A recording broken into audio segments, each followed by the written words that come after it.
Bon, déjà qu'il y a une certaine homogénéité au niveau de la couleur, hein. C'est des couleurs très belles, très profondes. Oui. Donc ces deux-là feront du jardin. Ouais, c'est toi qui décides. Mais bon, Mais en principe. en principe, voilà, en principe, ces deux cuves font, ces deux cuves n'ont pas encore le potentiel petit village. Non, mais c'est un très joli jardin. Oui, C'est exactement. beaucoup de fraîcheur, beaucoup de fruits. Ouais. 100% merlot. Oui, 100% merlot.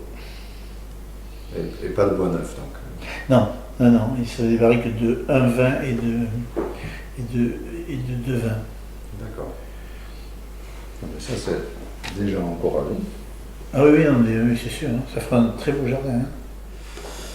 Donc, avec la parcelle 12, oui. on est dans des replantations. Oui, plantations qui ont été plantées en 2000 et 2001. Oui. C'est très bon. Hein. Ah oui. Je crois que c'est le meilleur que nous avons eu de cette parcelle. Oui, oui, c'est sûr. La vigne est moins stressée que d'habitude. Ouais. Curieusement, malgré l'été sec. Je pense qu'elle commence à s'implanter en fait. Ouais. Elle s'implante de mieux en mieux et ces deux parcelles, c'est une grosse surprise. Enfin, pas une surprise, mais c'est un gros réconfort. Quoi. Oui. De voir que tous les ans, elles prennent un palier qualitatif supplémentaire. Ouais, elle a pris son temps, mais elle a pris son temps. Ouais. C'est très bien. Okay. Mais c'est vrai qu'il y a un fruit partout qui est très appétissant. Quoi. C'est un fruit légèrement épicé. Exact. J'ai eu les notes épicées sur ça. C'est très bon. Donc avec la 11, on est alors vieille vigne, merlot. À partir de la 5, c'était vieille vigne, mais là, on est la parcelle PV10 Beauregard, et là, on est dans les vieilles vignes merlot.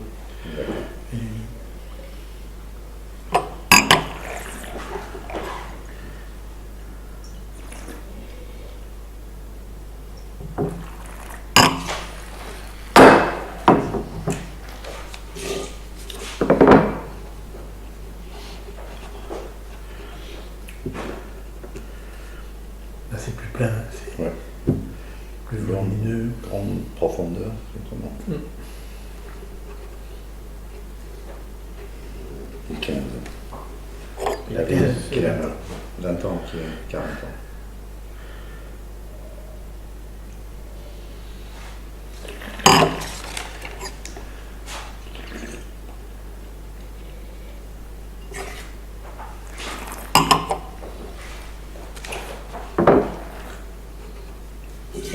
C'est super.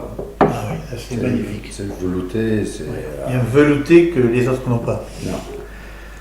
Super. Ouais. Alors pour toi, qu'est-ce qui caractérise ces grands merlots pour toi, un petit village cette année? Il y a beaucoup de charnu, beaucoup de rondeur. En fait, on a en bouche ce qu'on commence à ressentir au nez. Quoi. Il y a un fruité qui est très, très, très onctueux et que l'on retrouve dans l'attaque en bouche. Et ce sont des tanins présents, mais très bien habillés. Quoi. Ouais. Il y a une belle structure, mais c'est étonnant. Le millésime 2012 va être compétitif. Je pense par rapport à certains millésimes, compte tenu de ce qui s'est passé, le résultat est là quand même. Hein. Je trouve, jusqu'à maintenant, ces merlots sont magnifiques. Ah, oui. Et comment est-ce que tu expliques ça? Parce qu'au début, l'année n'a pas été facile. Hein. Non, l'année a été très difficile. Il y a eu une grosse pression milieu au mois de juin, donc qui a été assez facilement enrayée ici. Bon, les 10 hectares, c'est assez facile à maîtriser. On intervient quand on veut, comme on veut, exactement comme on veut, donc ça n'a pas été un gros problème d'enrayer tout ça. On n'a pas eu aucun dégât de milieu. Et après, il y a eu le mois d'août un peu chaud et sec. Ouais. Mais curieusement, il semble quand même que les réserves de la vigne, les réserves en eau du sol étaient suffisantes. Et la vigne n'a pas eu le stress qu'on a vu dans d'autres millésimes comme 2003. La vigne, et je pense que la 12 et la 14 bénéficient de ça. Ces vignes, quand même pas trop vieilles mais pas trop jeunes, ont quand même ont pu supporter l'aléa climatique de ce mois d'août. Et les raisins n'ont pratiquement pas souffert. Et on le retrouve dans le verre, là. Ça c'est sûr. Oui, parce que c'est mûr, mais c'est frais aussi. Ouais.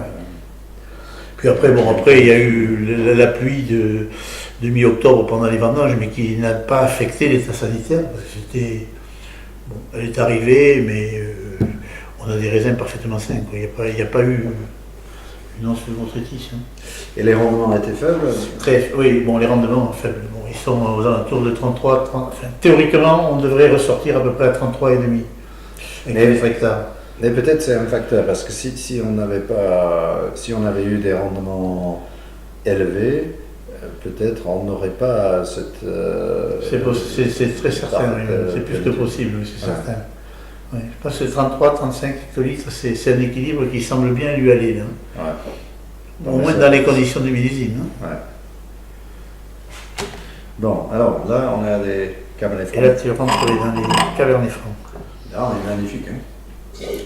Ouais, c'est il y a une très belle aromatique. C'est très bon. C'est parfaitement mûr. Sur les 10 hectares, on a commencé quand même le 24 septembre, et on a fini le 11. Pour 8 jours de vendange pleine, même pas. 7 jours et demi de vendange, donc sur plus de 3 semaines et demie. C'est ça aussi l'avantage de Petit Village, c'est qu'on vendange par séquence, en fonction de la maturité, on peut le faire assez facilement. Ouais.